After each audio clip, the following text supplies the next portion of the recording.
the time to make justice a reality for all of God's children. Ever since Barack Obama first stepped into the political limelight, the comparisons have been made. The legacy of Martin Luther King pervaded Obama's presidential campaign. He invoked the Southern Baptist time and time again with his oratory and his promise of change. If there is anyone out there who still doubts that America is a place where all things are possible, tonight is your answer. Obama even accepted the Democratic nomination for president on the 40th anniversary of King's I Have a Dream speech.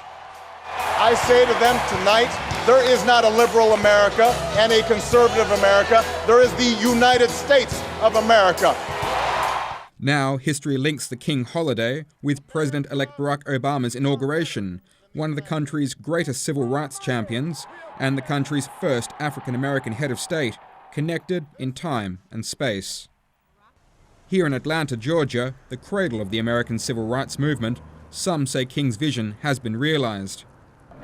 I think Dr. King is looking down on us with a wonderful smile and happiness in his heart, because his dream was all about each of us being judged by the content of our character and being able to have the opportunity so that we can create a just world for everybody. And I think Barack Obama's election really signifies that. But others say there is more work to be done.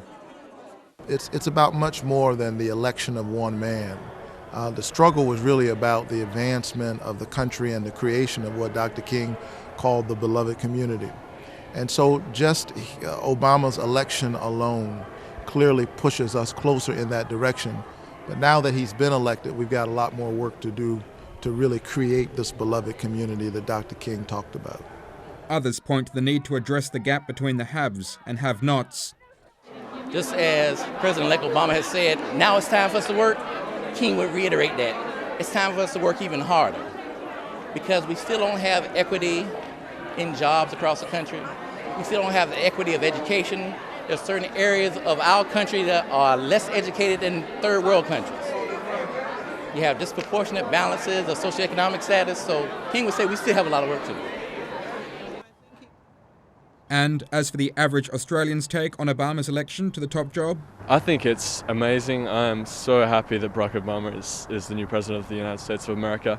In Australia, I think we're years away from having a prime minister of a different race. And so I think the US is really leading the world, and I'm proud of it. John Bergen, Sky News.